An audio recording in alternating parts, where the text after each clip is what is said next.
What is up, obscure tech people? It's Mark coming at you yet again with another tablet. Blackview, 256 gigger, 18 gigabytes, 6 plus 12, so it's 6 of physical and 12 of virtual. Tab 9 Wi-Fi. Got this for $160 on Amazon. 8200 milliamp battery. It's got a 2K screen, a UMS 9230 octa-core 1.6 gigahertz processor. It's an 11-incher. That's what she said. It's got an 8 megapixel front and rear 13 megapixel camera, powered by Android 14. Selling point. And I thought this is one of the better bang for buck looking tablets I've seen in a while. We'll see if that actually is the case.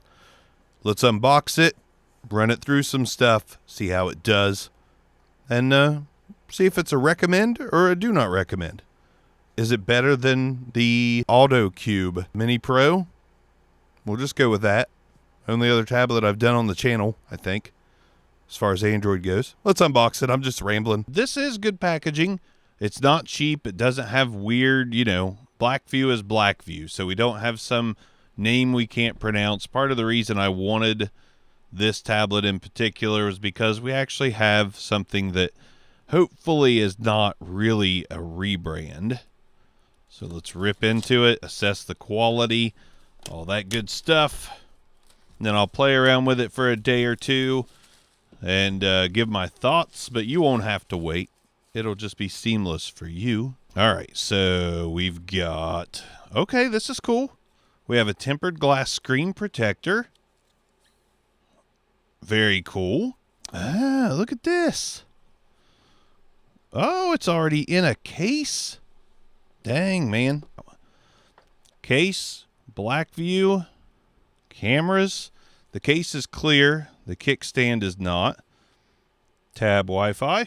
Power brick of the light variety. Doesn't feel heavy at all. 10 watts.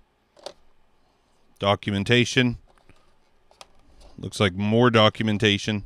SD or SIM ejector tool. Not sure which. And we've got a USB A to C cable. Let's take a look at the tablet itself. Get that out of here. Feels pretty light. That's plastic for sure. Very plastic. Does not feel great. Not going to lie. It's very lightweight. I mean, I'm sure it's okay-ish, but that does not feel premium in the slightest. It's a little bit, maybe just a tiny bit thick. I feel it is a little bit thick. I honestly didn't think it was expandable or 4G LTE or anything. So let's go ahead, pull this out. That is a SD slot, so it's expandable memory. We'll go ahead and rip off the top portion. And we're going to power it on just so you can see. Here's the power and volume buttons are on the side in this manner. The camera is there at the top. Got some speaker on the bottom, USB-C port. We got a headphone jack in the corner. That's very reminiscent of the AutoCube that I have. Another speaker over here.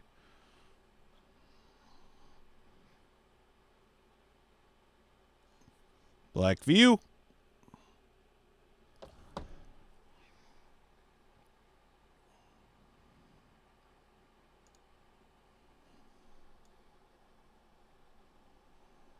Blackview.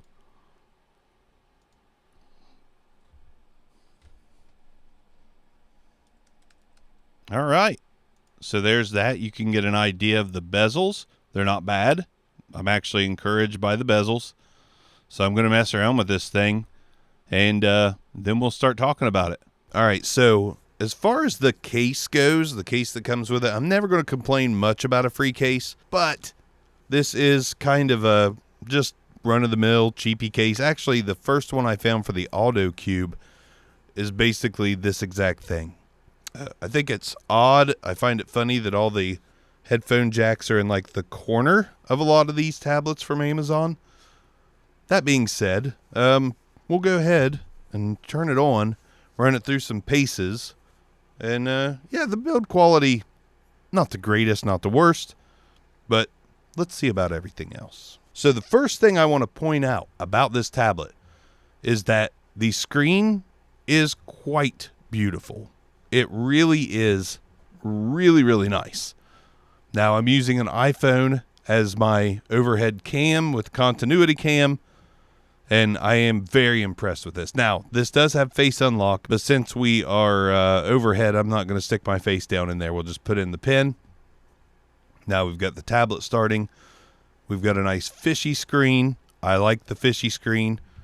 I'll go ahead and kind of pick this up and give you some angles just so you can kind of see. I mean, it's got a really good screen for the price. I mean, it's fantastic. I honestly wouldn't be able to tell the difference between, let's turn this overhead off. Oh yeah, that's a little better. Honestly, wouldn't be able to tell the difference between this and like a very high-end Samsung outing. I'm sure over time I could figure it out, but like if you don't have a side-by-side going on, this thing looks pretty dang good. You pull the top down, you've got, that's what she said. You pull the top down and you've got a very fairly stock Android experience. I do believe our refresh rate is just 60 here, so we're not going to see anything crazy awesome, but it's good. I mean, it's fine. It doesn't bother me. Go into some settings here. We're connected to my guest network. We've got wallpaper and personalization, gesture and keys, and this is gestures right now. I do like this row down here at the bottom. It's kind of Mac-ish. I'm not used to this. I think that's a nice touch by Blackview. We've got battery here. We're 100% charged. We've got performance mode, which we'll go ahead and turn on. The performance of this tablet will increase while the power consumption and heat generation increases. Enable. Hell yeah, I don't care if it gets hot in here. I'll take off all my clothes. Super power saving, charging protection, battery percentage. Not a big fan of that. Just gives me anxiety. RAM and storage space. I believe I already have this set. Thought I had it set to the max, which I do. We're 15 gigs available. I'm using the virtual RAM. Now, they say virtual RAM may give you a shorter lifespan on your SSD or chip or whatever this uses. Who cares? It's $160. So if this lasts 5 years instead of 8 years, I mean, in 2 years' time, I'm probably going to want another tablet. So if I can get 2 years of better performance and then, sell it off to the next person, like whatever, it was $160. PC mode. I like this. Automatically enters computer mode when connecting the keyboard, or I think there was also a mouse mode that I could do. But let's go ahead and let's toggle that on real quick. Entering PC mode, this mode supports multi-window task display and more user-friendly keyboard and mouse operations. This mode will close apps already started in normal mode. Some apps may not support this mode. That's fine. We're going to enter PC mode. I think that's a cool trick up this tablet sleeve. And look at that. We've got all our settings down here, a la Windows style. We've got home button, back button, all that good stuff. No starter apps found. We're not on any apps. And then we can hit this Windows style key, bring up all our apps. Let's open up. Let's do YouTube Music. Look at that. It's a floating window in PC mode. So this is very much like a Samsung DeX, if you will. I was jamming the Warnings new album, which is pretty dang good. I do wish I had a little better saturation going on, a little better camera angle and view here, but that's okay. It's real life use. It is what it is. My internet connection not great tonight apparently. But yeah, we've got this. We can float that around, move that around, pull that up here, and probably at the same time open actual YouTube. Auto clean. We're not going to do that right now. So where did my other app? Oh, nope, we got them down here. So we got both our apps here in the windows. So we could open them side by side. I dig that. That is pretty cool. And if you have a mouse and keyboard hooked up, see, YouTube Music, not really working that great. YouTube, ready to rock and roll. Don't know why music's being funny, but it is. Watching some basketball on my little mini screen here. I guess that's what I get for being connected to the guest app. And then we've got a little key here that we can open up our quick settings as if we were going down from the top. And going down from the top now does nothing because, again, we're in like a PC mode. That's pretty cool, honestly. Let's get out of PC mode. I like that you can connect a keyboard and automatically go into that mode. There we go. Now we can get rid of that. But yeah, I mean, everything's pretty snappy, honestly. And I have been using it for a few weeks. Haven't really ran into much as far as problems go. So that's fine. Kind of like that we got a Google Hub over here. If we long press on the screen, we got a lot of options here. We can do some grouping.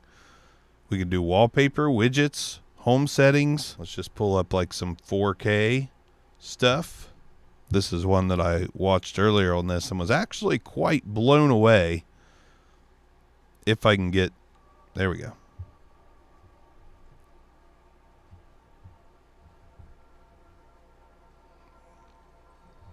Of course, one thing I don't love about the tablet is the speakers.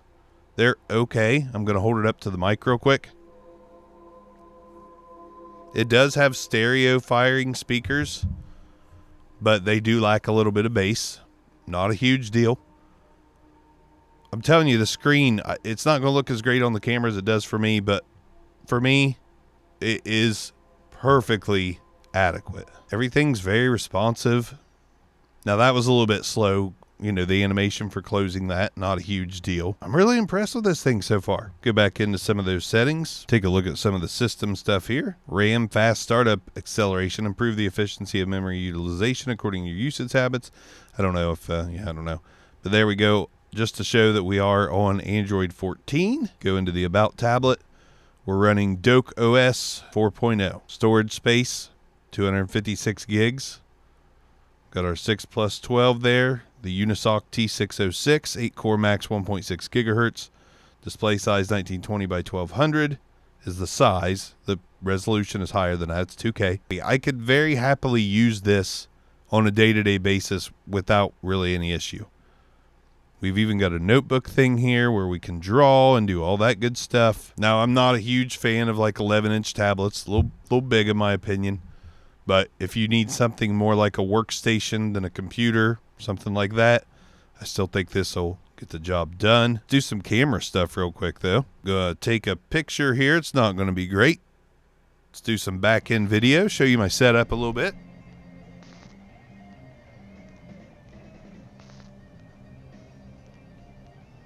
We'll see if we can do some mid-level gaming. I wouldn't use it for high-end gaming. Probably just not a good idea. I'm sure it can get you through some stuff, but I was trying, let's see, what was it? Ark? Yeah, Ark Survival Evolved. Graphics didn't look great on that. Gameplay was kind of choppy, so that and Genshin Impact, yeah, you could play, but I probably wouldn't recommend it. And here we go.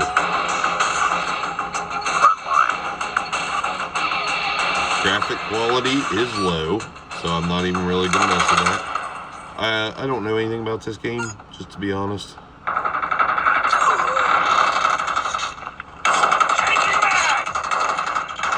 Enemy in sight! Reloading. Apparently I'm pretty damn good, not really.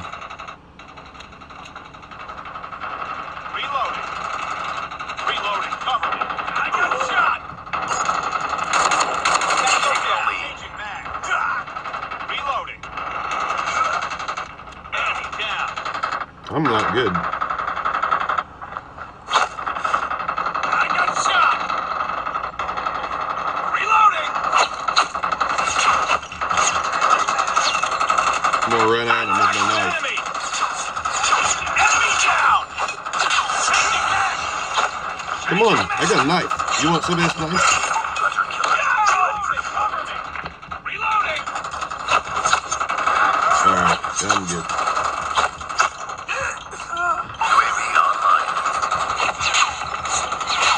I got shot. Changing mag. Cover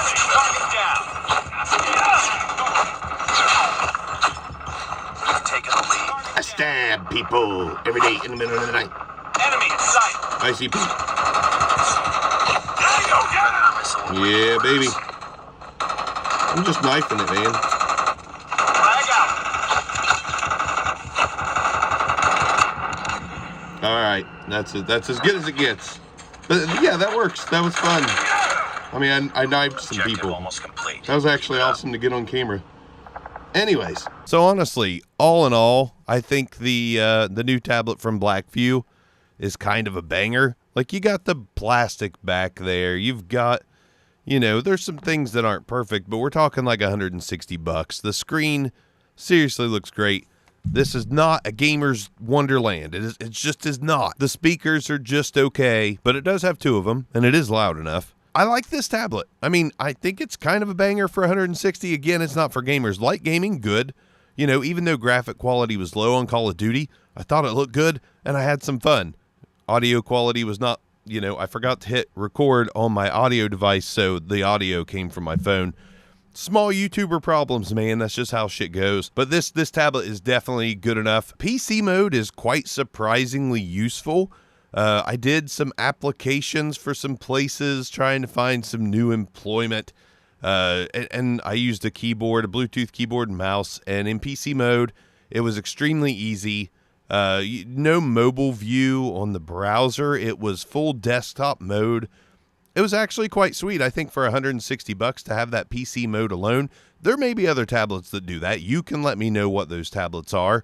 But that was kind of awesome. Like, seriously kind of awesome to be able to feel like I was more on a PC and not using a mobile web browser and being able to, put windows all over the place instead of just like split view. I could actually have Windows PC mode. No CrowdStrike shit going on here, just works pretty good. The power, I would say that the Auto Cube, the 8-inch tablet that I'd done before, little more powerful for gaming, but for like a hybrid of like productivity, business, gaming, media, this is actually kind of the better all-around machine for an all-around experience. If you need a bigger screen than the 8-inch, I love my 8-inch tablets, but I did enjoy this. I definitely did enjoy this 11-inch banger. Links down below if it could be something for you. It's better than most of the cheap Samsung offerings for sure. And the cheap Samsung offerings are like $300, $400, $500. You get up to the really good Samsungs, you're at $1,000. So for $160, if you're not a gamer, this is a recommend all friggin' day. If you're a gamer, it is not. If you're a light gamer, it'll work. It'll work for that. So Blackview Wi-Fi Tab 9 Wi-Fi is out of here. Bark's out of here. I like tablets, man. They're a lot of fun to review. They're a lot of fun to check out. And there's a lot of good cheap ones out there that get it done. Get it done. Don't know what that was. Obscure Tech. See you guys next time. Peace out.